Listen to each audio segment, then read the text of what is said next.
Hello everyone, this is Ippe and now we are back in Angels with Scaly Wings.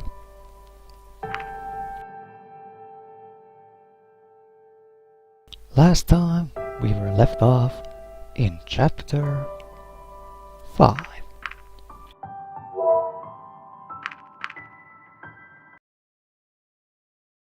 After a night of turbulent dreams, my consciousness returned to the shores of the waking world.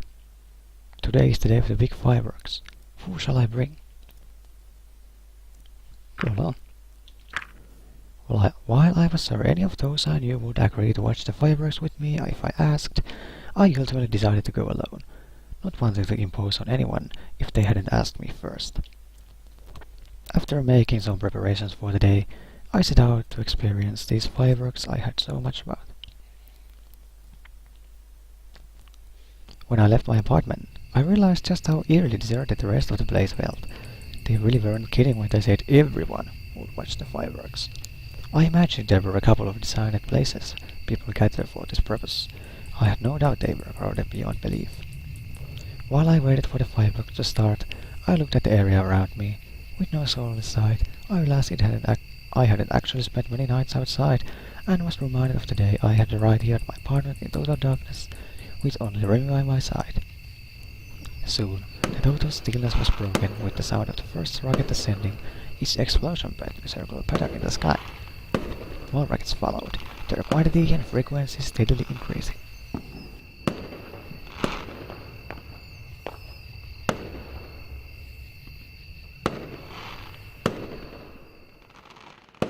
As the explosions battered my ears, a terrible realization hit me. Considering how public of an event this was, and how everyone would be watching the fireworks, now would be the best time for Reza to make his move. Not only was the village basically deserted, but the sounds of the fireworks would have also overshadowed any gunshots, giving him as much security as he would ever have. As the portal had been repaired by the administrator, Reza would have no trouble making his getaway, and I was the only one who knew. I ran to my apartment and briefly considered calling the police as I grabbed a few things. However, I soon remembered that they were not only already understaffed, but that I might waste precious time if I tried to do so.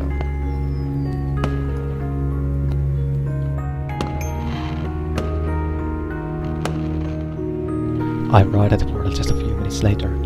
I couldn't help but be glad that it was still turned off, and it appeared to have been used recently.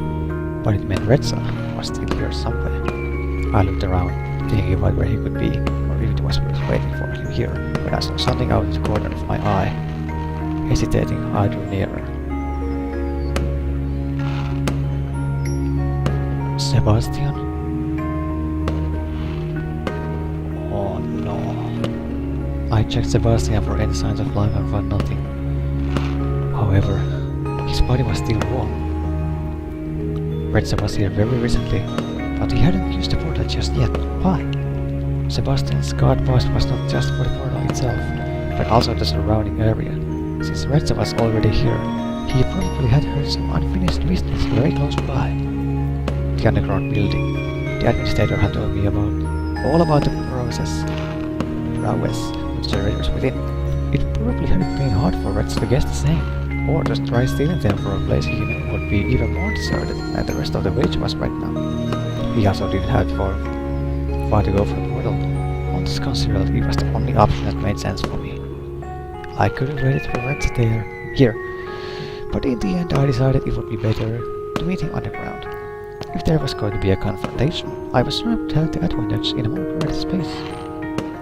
Even in darkness, it was easy for me to spot the side where they had unearthed the building's entry, as it was in a road-off area that I had seen from afar before.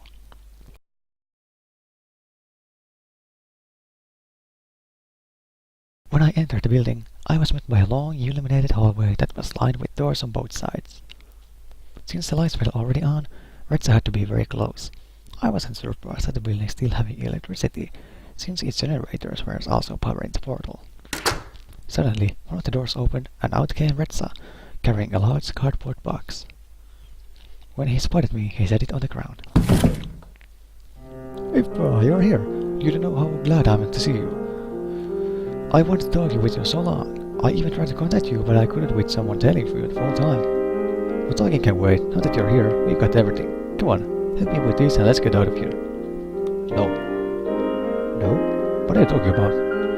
I'm not doing anything until you answer a few questions. You want to talk now? Sure, why not? We probably got a few hours if we wanted to. Nothing will disturb us here. We could even get the backup generator as well after we send this one over. When did you realize we were in the past? How did you know about the comment? I know for a while. It's what I want to talk with you about when we met in the portal. How about you? I've recently found out. Looking back, it just seems so obvious to me now. I'm not sure how exactly you figured out, but there were so many damn clues when you think about it.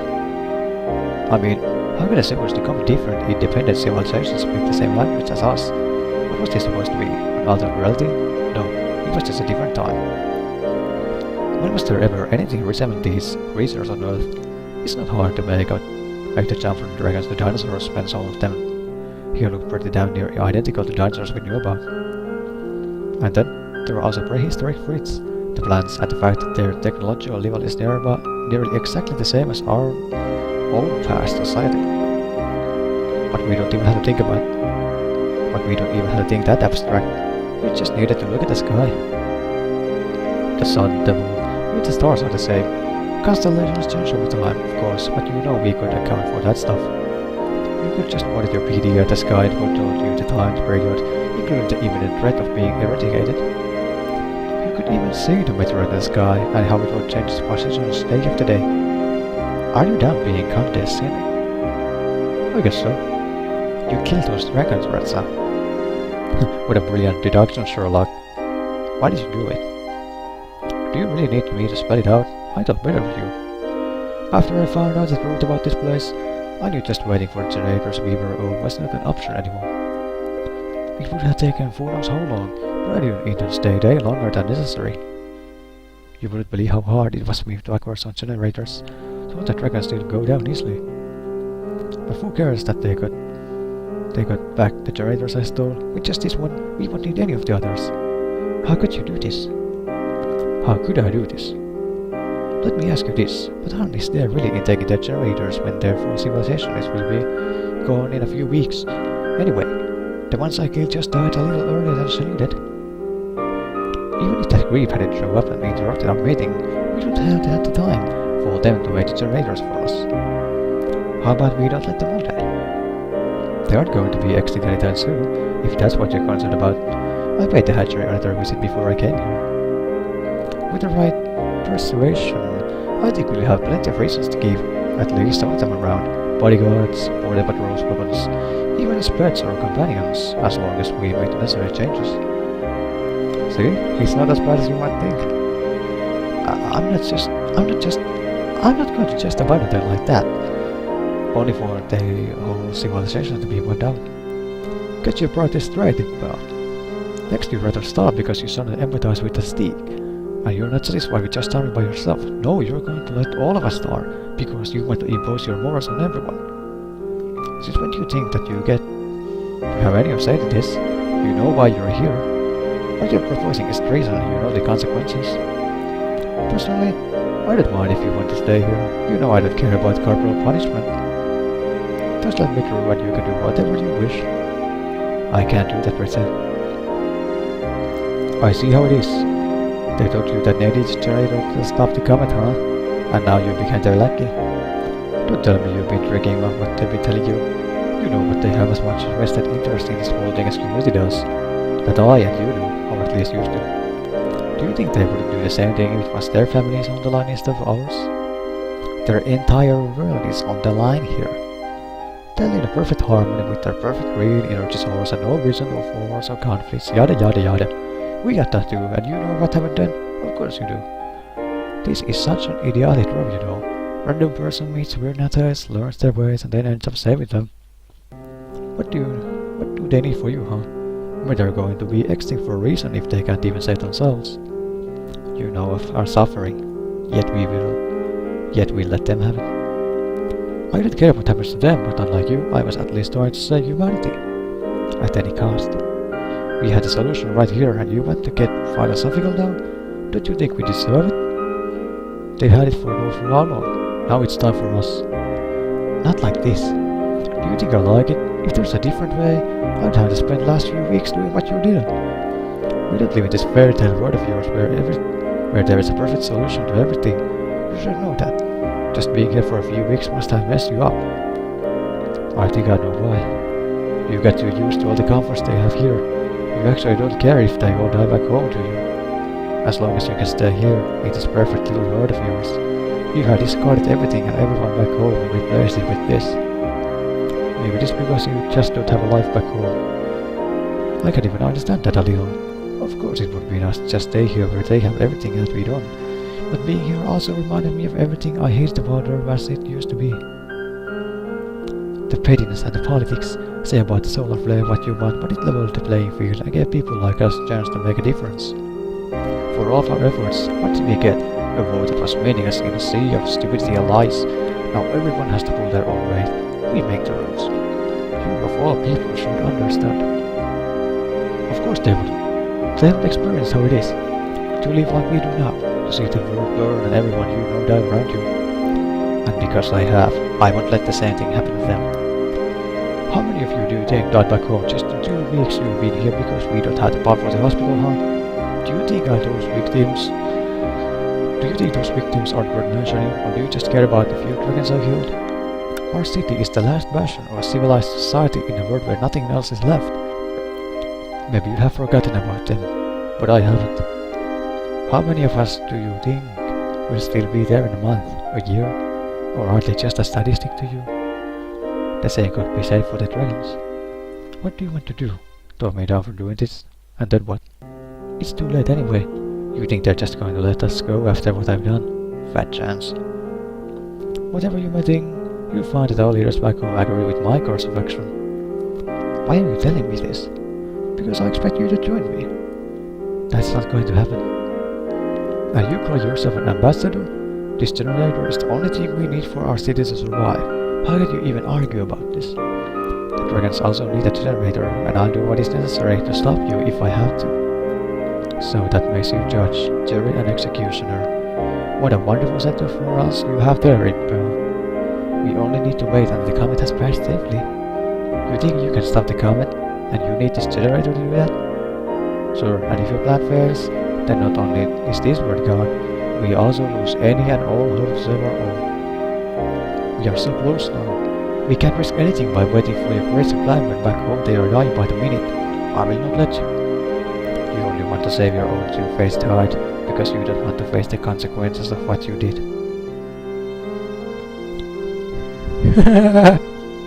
Why are you laughing about this?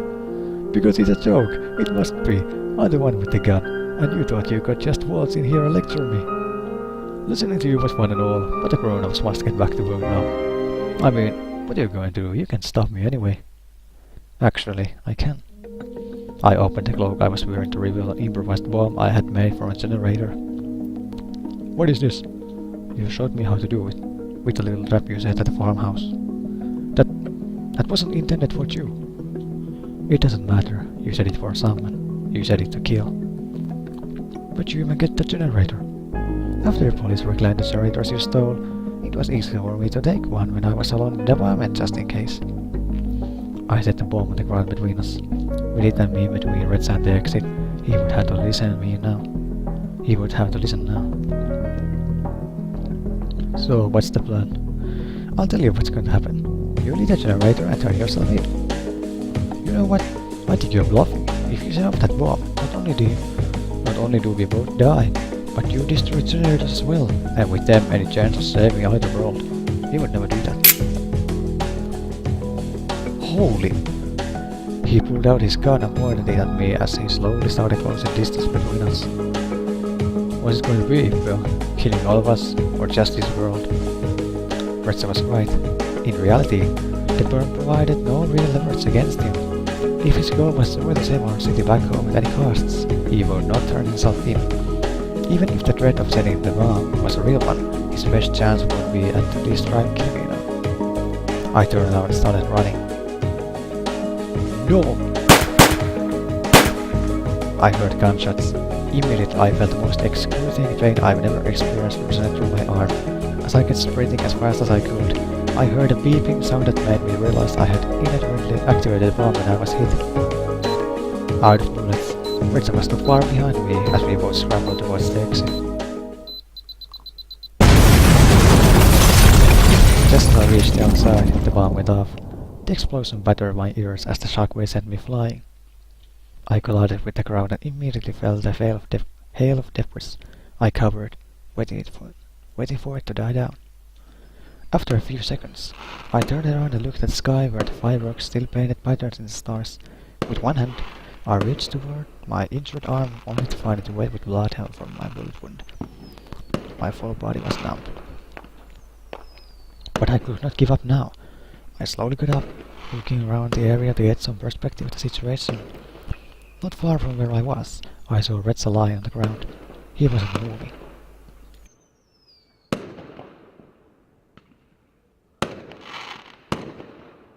As I got closer, I spotted the gun next to him. I won't let them find this. I took it with me, hiding it in one of my pockets as I started making way towards the portal with slow and uneasy steps. I was shaking and my vision was blurry. Every inch of movement felt like a new and harder core than the last. Eventually, my legs gave in and I collapsed to the ground.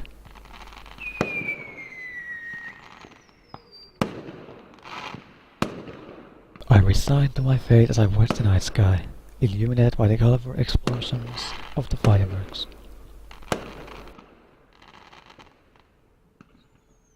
Suddenly, I was lifted off the ground, and as I opened my eyes, I saw the masked face of the administrator. I just could not let it happen. I had to stop him. I had to try, somehow. The administrator started moving, carrying me. Unfortunately, it seems like the generators were destroyed as well. So this is how it ends, with humanity doomed to fade into history, and the dragons facing extinction. All hope is not lost. It never was. What are you going to do? I'm going to send you back in time. We'll just try again, and maybe we'll do better next time.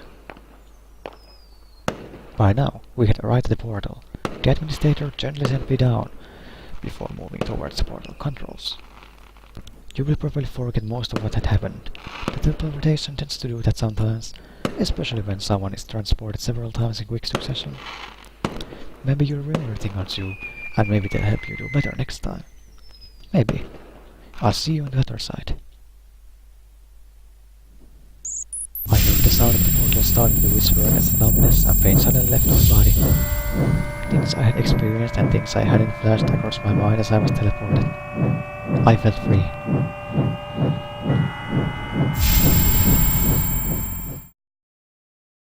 So, what to say to this? We go through it again. Time traveling has begun, I guess.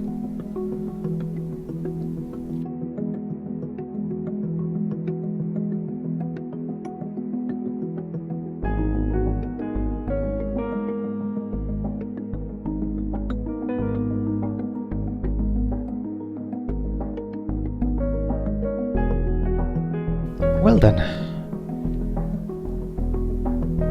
this is just... well, I just have to say, this game is awesome. I will gladly play this again over and over.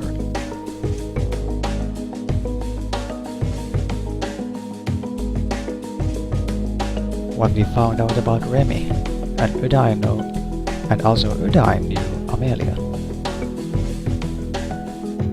And what about Bruce and Lauren? Do they have some background story too? Anna? There is much more to find out. So much more. And I will gladly do every ending in this game. As what I have heard, there's... how many there is? Over 10 endings? I will gladly do. I will gladly do.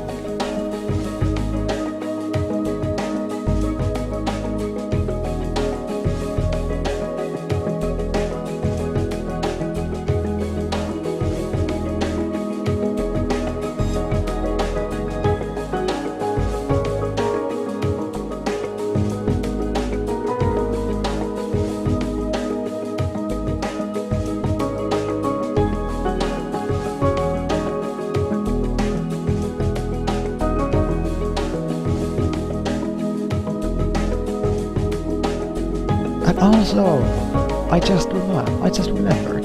Katsuharu. I couldn't help you because I was hurried at the police station. Alright, there is someone I can help with the wagon. Ice cream vendor. So much to do. You have seen the neutral ending. You experienced just one of the many different endings of Angels with Scaly Wings. Just like I thought. In order to see the story's conclusion, you would have to play through the game a number of times. I will gladly do that. During the next playthrough, you may want to take different choices. You may even find the information you've gained this time to be helpful. Sometimes, you might even notice that prior choices have changed the character or aspect of the game's world permanently. At any rate, feel free to employ the game's skip buttons, Control and Tab generously, as by default they will only skip text that you've already seen, making subsequent playthroughs much more palatable. Hey, thanks! Can you find all the different endings? You have seen your first ending. Can you find all the endings? Something I will gladly do. Let's see what happens if I start. Let's try the skipping. Continue your journey, Ippe.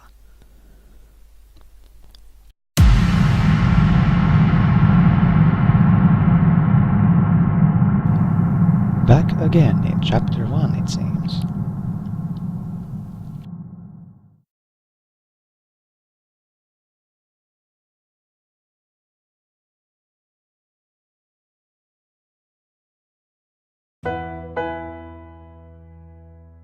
I awoke, yes, but we didn't get to see Remy. Ah, yes, of course. The time travel. Back in the first day. So let's try the skipping method now. That was fast. My records indicate you have already experienced this section in a satisfactory manner. If you wish, we could skip sections like these which you have already cleared before. No need to read everything again, isn't that great? Well, that's there is. How is this different from just using the skip buttons, you might ask? Well, here's the deal. Using the skip buttons can be tedious, especially when encountering puzzles you've already solved before, or when faced with long dialogue trees. Sometimes, it's just easier to jump over the full section than spinning out, you know. So, to relevant sections, I will come in and ask if you don't want to just outright jump ahead. Sounds good so far? Anyway, there are times when you might still want to not choose. And you still want to choose not to jump ahead like this and use the skip buttons as usual. That's totally fine. Both methods have their own advantages and disadvantages. Jumping ahead will often skip minor choices that can be made, especially during character sections with lots of dialogue options. This can include parts that would unlock new achievements. However, jumping ahead will never skip important choices that you have to make, such as those that could result in good endings, or the choices you make during your investigations. I'll have to keep that in mind. It's up to you whether you want to use it or not, but it might save you some time. Either way, the choice is yours. Would you like to skip ahead? Well, let's try.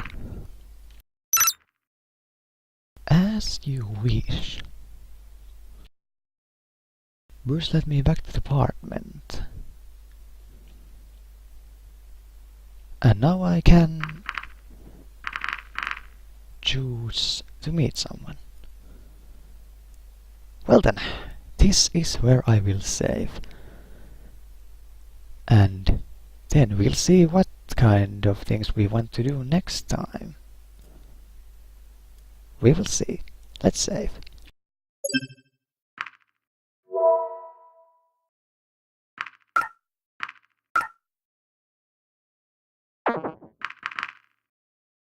So, yeah, this is Ippe and we see you in the next video.